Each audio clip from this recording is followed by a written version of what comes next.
بسم اللہ الرحمن الرحیم۔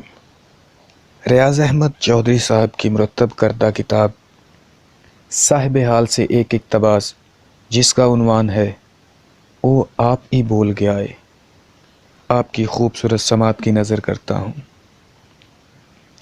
جمعرات کے روز میں واصف صاحب کی طرف جانے کے لیے گھر سے نکلنے ہی والا تھا کہ میری ایک عزیزہ آ گئی۔ جب انہیں پتہ چلا کہ میں واصف صاحب کی طرف جا رہا ہوں تو انہوں نے مجھ سے کہا کہ میں واصف صاحب کو ان کا سلام پہنچا کر یہ درخواست کروں کہ وہ دعا فرمائیں کہ اللہ تعالیٰ ان کو اولاد نرینہ کی نعمت سے سرفراز فرمائے۔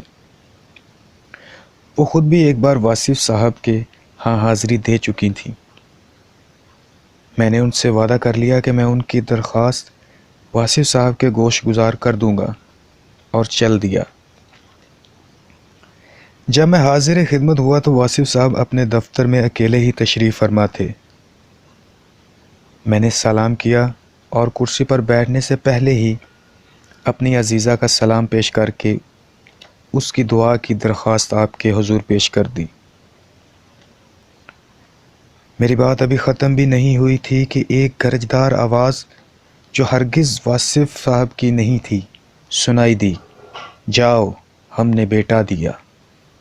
یوں لگا جیسے اس آواز کی ہیبت سے کمرے کی چھت اور دیوار بھی لرز رہے ہیں۔ کرسی پر بیٹھنے کی ہمت نہ ہوئی اور میں سہما سہما کھڑا رہا۔ پتہ نہیں کتنا وقت یوں ہی گزر گیا۔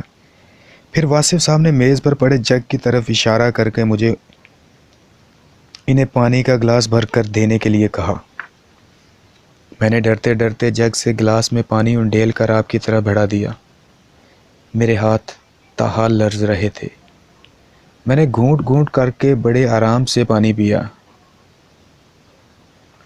اور تھوڑی دیر بعد گلاس خالی کر کے اپنے سامنے میز پر رکھ دیا۔ اب میری طبیعت سنبھلنے لگی تھی۔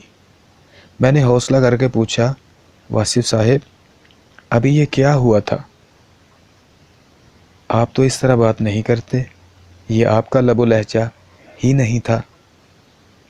واصف صاحب نے ہاتھ سے دفتر سے گھر کے اندر جانے والے دروازے کی طرف اشارہ کر کے فرمایا، ریاض وہ آپ ہی بول گیا ہے۔ میں تے ڈردے مردے اوتھے لکیا بیٹھا سا۔